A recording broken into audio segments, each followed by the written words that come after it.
What up, bros? It's a new day, it's a new fix. What you can see in front of me is my, well, it's not brand new, but a 6 or 7 month old Sharkoon S7 headset. It's a 7.1 gaming headset. This is the mic slot in the headset. Again, this one's an absolute beast, just like my video game remote controller is. But it has a very slight, small problem, which is the volume control. And there you go. The volume control doesn't work perfectly fine, as in when I go all the way up, it cracks in the middle a little bit. If I go all the, not even all the way, but if you just move it up or move it down, there are some cracks in the sound.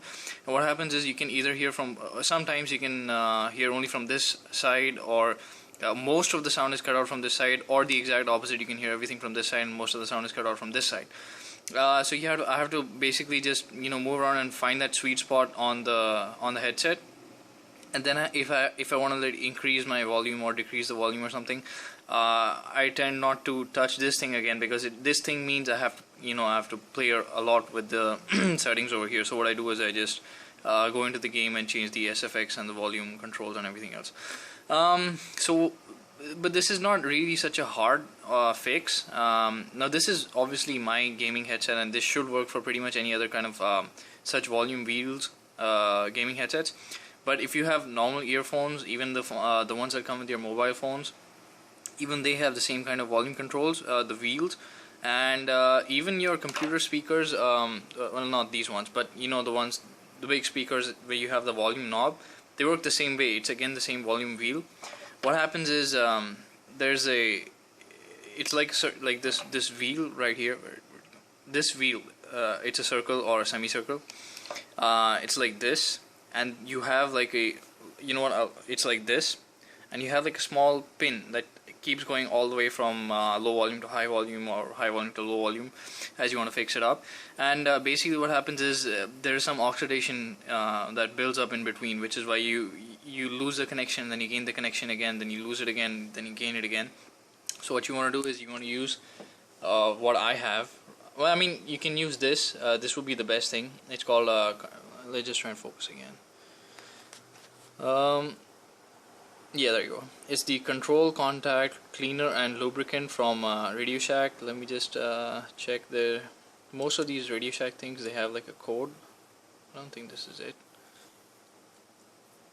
I'm forgetting exactly what the code is supposed to be. Maybe it's this, the 6400, but then again I could be wrong.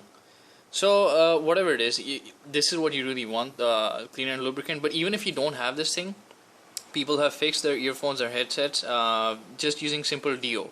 Now the only reason, deodorant spray. Now the only reason why I took this thing is because as I mentioned yesterday, I'm new here, so I don't have I don't have my deo, or I don't have this spray or anything else. So if I had to go out and buy something, I had to buy either this or I had to buy a deo.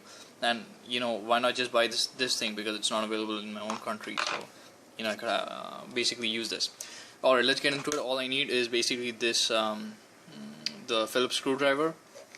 At least now my screws are behind these rubber dots, or these rubber covers.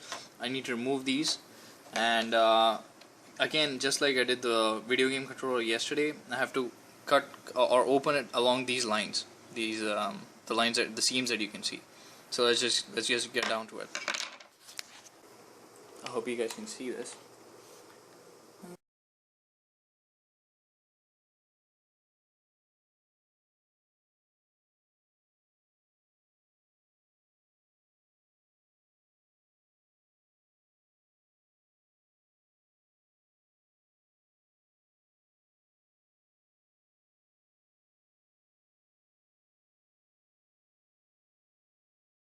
Now before you do this, you want to make sure that everything is disconnected from the AC source or the power source.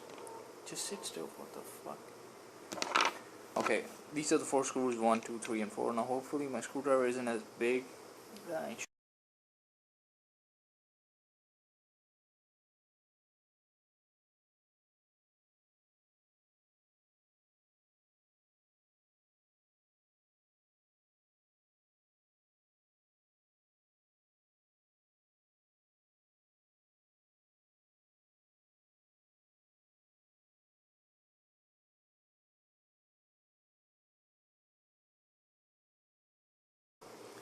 As you can see, I'm going to be trying to open it right from the middle, from these from the seam points, and they are coming out together. I mean, they are coming off each other, so it shouldn't be as hard. And there you go.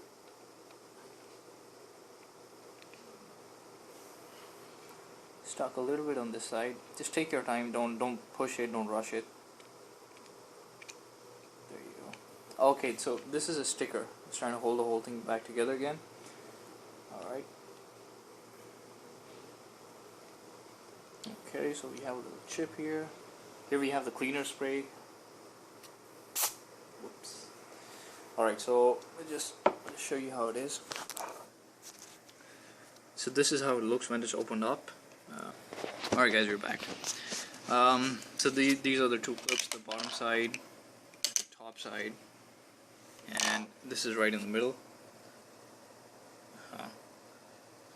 Now you want to make sure that when you get this thing back on, this part, the switch goes. Let's just try and focus this again. So whatever. Anyways, yeah, when you put the knob back in, you want to be able to touch this thing. You want to be able to go exactly over this. Now these are the two wheels that I was talking about. Can you see this?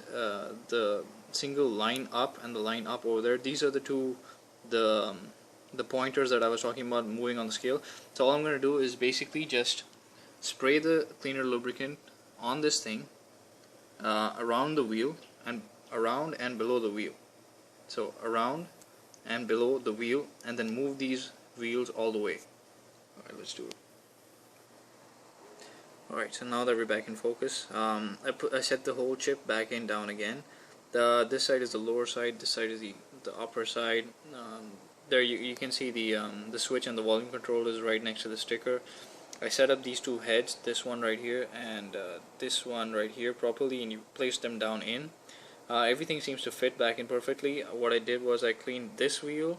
This was the main problem wheel, the one on top, the one my finger's above right now.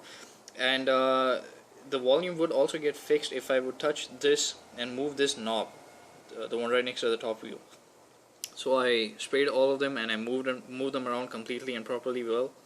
And I think it's been about 2, 3, 4, 5 minutes. This thing is pretty. It dries up pretty quickly.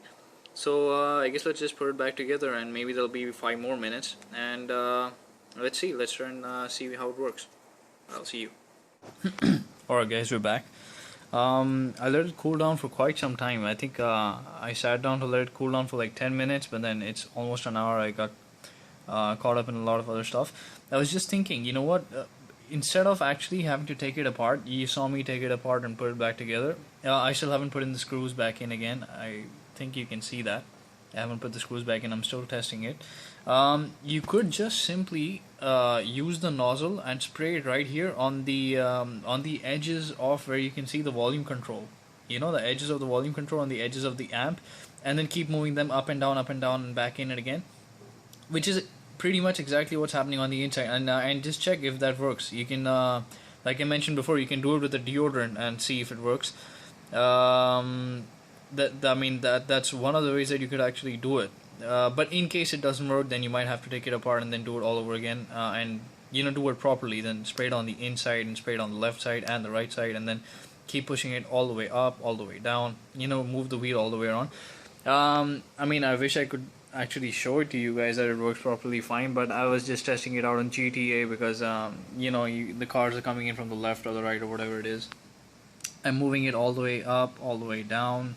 There's no cracks in the middle. There's no part in which only the left side or the right side works, and both of them have full volume. So yeah, I'm pretty happy. I guess I fixed 2 things in the past couple of days. One would be the PS3 controller, and the other one would be the headphone itself. It kind of sound like Stewie, and would be the headphone itself. Anyways, all right, I'll see you guys. Have fun.